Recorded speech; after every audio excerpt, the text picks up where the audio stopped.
Magandang hapon po. Kamusta po ang lahat? I hope na sa maayos na kalagayan po silang lahat. Kamusta po?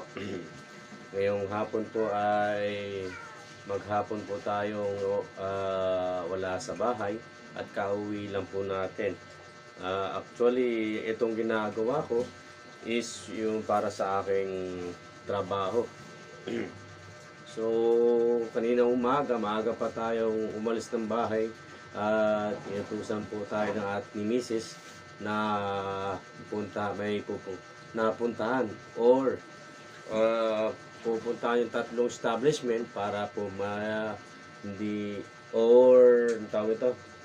maayos po namin yung mga bagay-bagay. So, manayari ko po yung tatlong establishment na aking pinuntahan.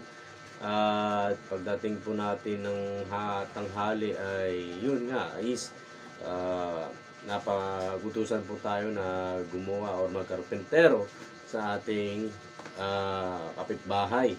So sa awa ng Diyos at sa awa ng Diyos ay natapos din nagsimula siguro ako kanina ay mga gumawa ng or nagkarpentero is natapos po ako kanina nagsimula po ako ng mga bago mag-12. So natapos ako ng gawa is nasa 4:30 yata. So nagpahinga po ako muna at medyo sobrang daming alikabok ang aking buong katawan, lalo sa ulo ko. Sobrang daming alikabok. So nagpahinga ako ng mga 30 minutes at bago maligo. So yun nga, after kong ginawa yun or naligo is inutusan ulit ako ni Mrs. na punta sa isang establishment ulit para ipadala yung dapat ipadala. So yun nga na pagkayari ko po noon ay umuwi na ako at ito na po tayo ngayon. May ginagawa na po tayo para po ito sa ating trabaho. At bago po ito simulan ang aking ginagawa is shoutout po muna sa lahat ng aking mga minamahal na viewers or shoutout po muna talaga sa minamahal pong mga subscriber and shoutout po unang-una shoutout ko po muna ang pinamahal kong misis na napaka superwoman po sa lahat superwoman sa buong mundo. Shoutout sa iyo aking misis.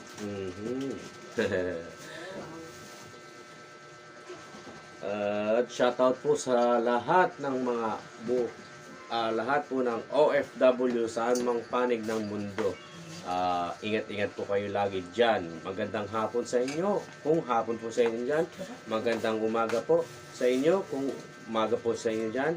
Or magandang gabi po sa inyo kung gabi po dyan. And dalangin ko kayong lahat ay ingatan kayo ng Diyos sa anumang araw-araw niyong gawain.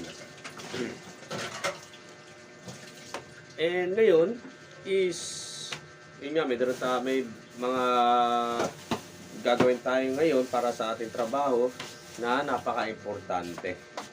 So yun nga is gugupit muna ako ng cardboard or board or sabi ng karton para ilipat doon ng maayos yung isinulat ko sa aking doon sa aking trabaho. So yun nga pala kahapon maayos naman yung trabaho ko doon for third day ng aking opening shift. So far medyo gamay ko na yung opening shift and marami kaming mga bagay-bagay na or mga pinarayor na gawa kasi kailangan gawin yon kasi run out na siya. So ang ginawa namin ng aking trainer is nag-back up and niras po namin yung mga running out na mga items para sa aking trabaho. So, shoutout po pala sa aking mga katrabaho dyan. Sa aking trainer, sa aking partner na kaidarang ko, shoutout po sa iyo. Later on, magkakamukha na tayo ng buhok kasi ito nagpulay ako. Yung buhok ko itim pa, pero later on, siguro after 1 month, magkakulay na tayo. Shoutout sa iyo, boss! And yun pala is bago pa sorry, bago pala ako umuwi kahapon, is monthly inventory pala. So yun nga, aking tinulungan ang aking boss na mapadali or mapagaan ang kanyang trabaho at tawag nito, makapagawa siya ng ibang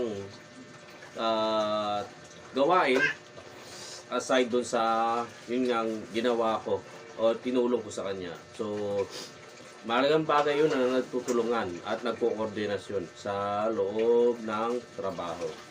Lalo na kami noon ni boss na yan, ni boss ko na yan, is the previous work days namin dalawa is kumbaga hindi naman sinasabing 100% na tag team kaming dalawa. Pero parang yung tag team or yung sinasabi na teamwork kaming dalawa is naroon sa amin.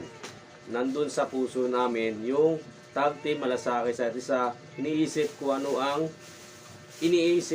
ano ang may tutulong mo at ikagagaan ng pagsasama nyo ng pagsasama ng aking boss.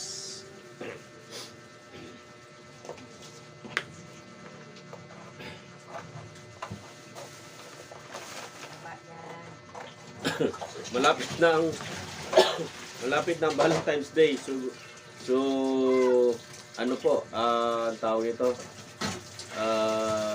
baka 3 days before ng Valentine's Day ay fully marami kaming gagawin para preparasyon para sa Valentine's Day. Sigurado yan, hataw yan. So yun nga, mahalaga talaga yung tawag yun, yung sinasabi na teamwork. Kailangan namin yung teamwork na yun, kailangan namin i-organize sa panahon ng yun nga, yung pag Valentine's Day. So hataw yan. So kailangan may teamwork, koordinasyon, para hindi gulo-gulo o labo-labo sa oras na yun. So mahalaga na magbi-briefing kami ng aking boss, ng aking mga supervisor sa dapat gawin sa oras ng Valentine's Day or oras ng peak time. Opo.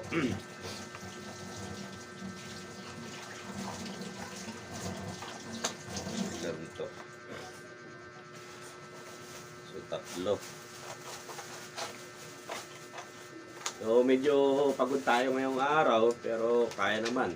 Yun nga lang, yung ano natin, yung tawag nito, yung ating sipon napunta na sa ubo.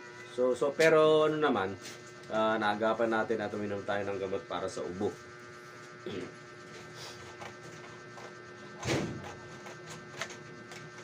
Ayan. So lilipat natin. Yung sinulat ko dun bago ko umuwi sa aking trabaho, ililipat ko dito. So mahalaga kasi nga yung strategy ko or yung plans ko dun sa aking trabaho, kumbaga sa gagawin kong ito, hindi ako mahihirapan tingin dun sa aking mga product na kundi dito na lang ako titingin.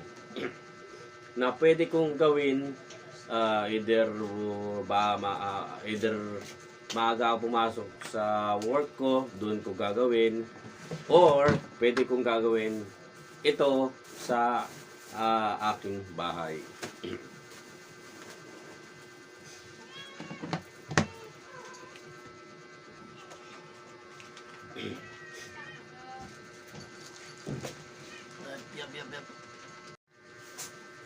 Ayun. Yun nga lang. Yun nga, may magsusulat po sana tayo ngayon is napansin ko and kahapon pa na ngayon ko lang napansin na hindi pala ako makasulat ng maayos or may press ko itong ballpen para mapagsulat. Yun nga is maga itong aking ito. Ay, sorry. Yan. Kita nyo parang lumulobo. Itong aking lalaki. Maga. Ito po. Saan ba yun? Ay, ito. Ayan o. Sobrang maga. Masakit.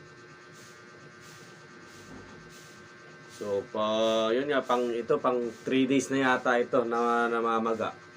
So, ewan ko kung sana lang ito mawawala. Wala naman siyang sugat. Kaya nga lang namamaga. Ayan o.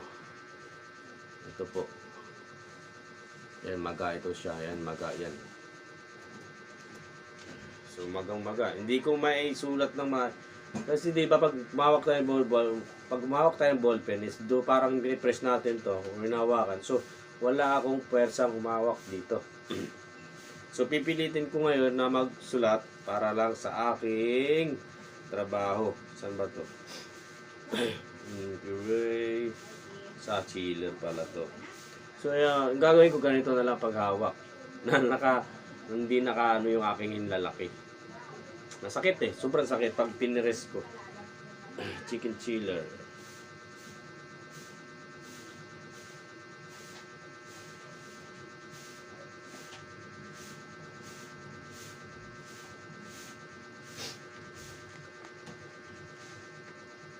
So again, bukas pala is yung aking oras na pasok ay same pa rin, 8 to 5. And always the same pa rin ang oras ng aking pagpasok.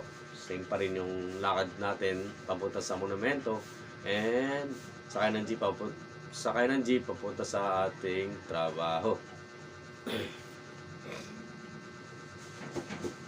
So, papalitan natin ito ng isang ballpen.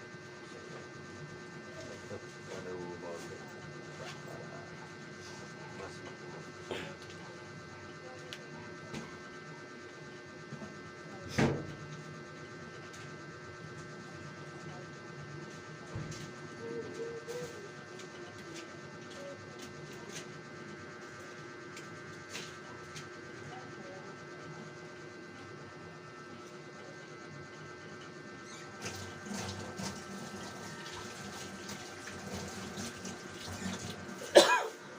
sorry.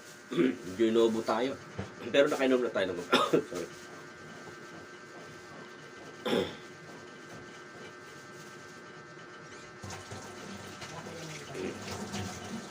Hirap talaga magsulat pag maga itong aking kamay.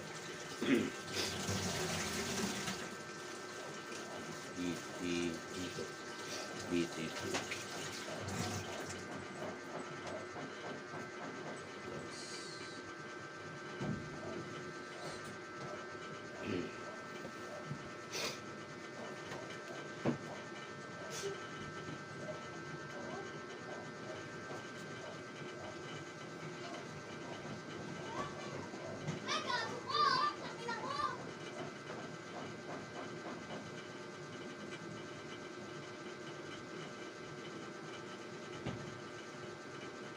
Okay.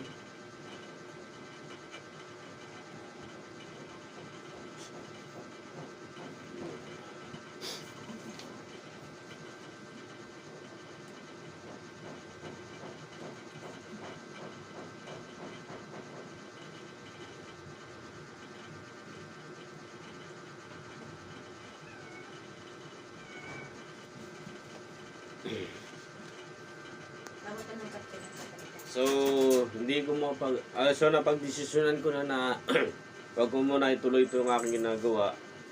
Masakit talaga, hindi ko may sulat talaga yun. Nang mabilisan yung aking gawain para sa aking trabaho. Kasi kung pagpapatuloy ko to, baka gagabihin ako.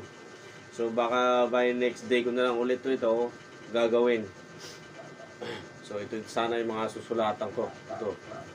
So, dito ko sana isusulat. Or ililipat yung mga aking isusulat. So wala talaga, hindi kaya. Pag sinulat kong dinina ko, wala.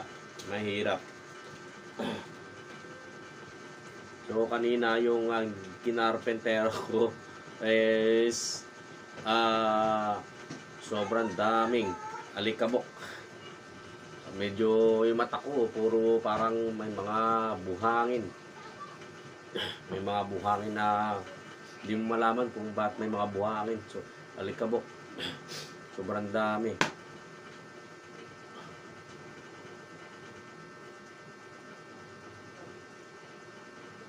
At yun pala, good luck sa mga sa nagkakarera sa South.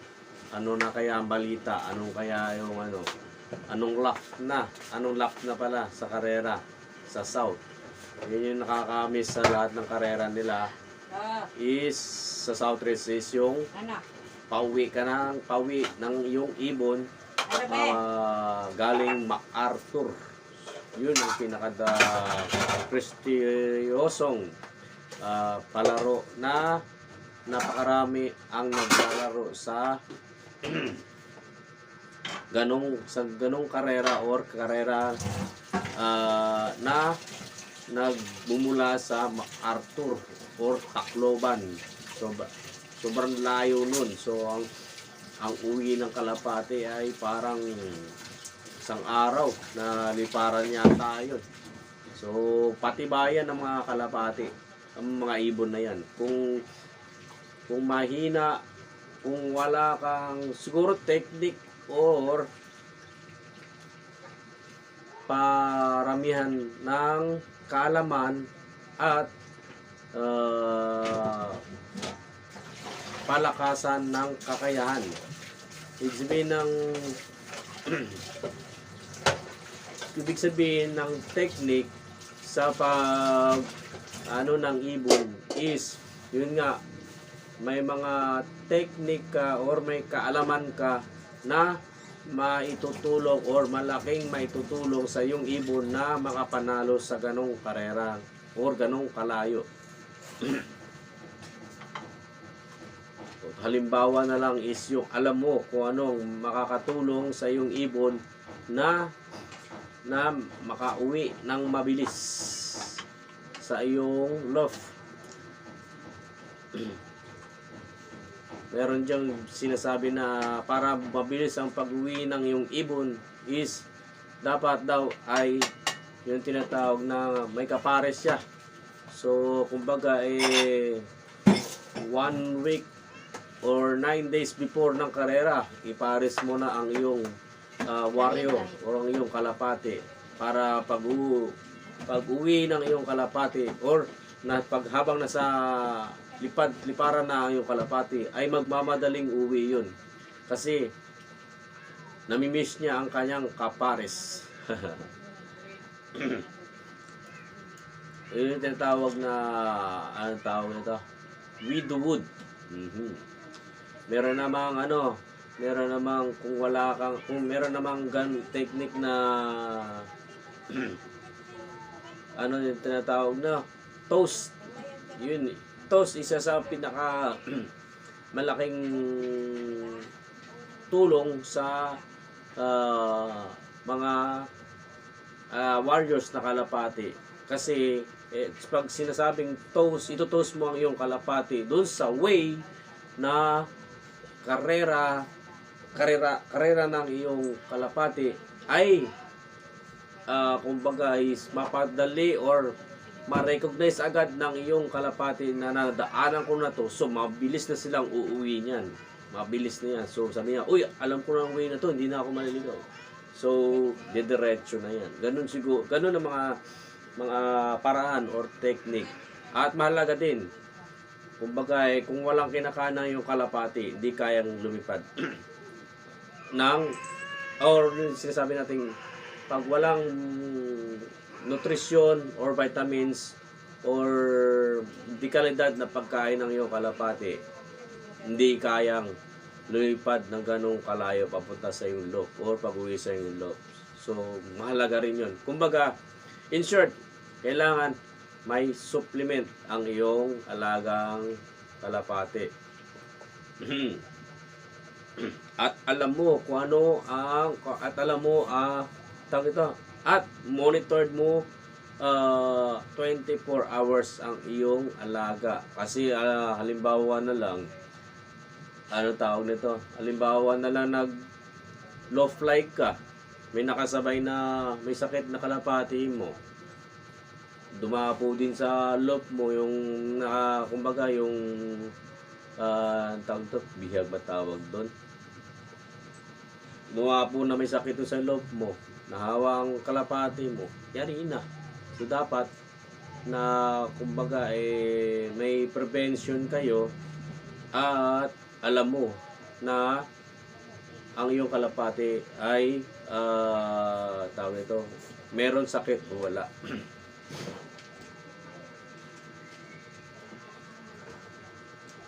So, yun nga po, no? Shoutout po ulit sa mga aking mga minamahal na viewers.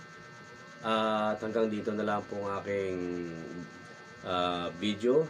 Pero bago po magtapos ang aking video na to ay shoutout po sa aking mga subscriber at mga minamahal na viewers.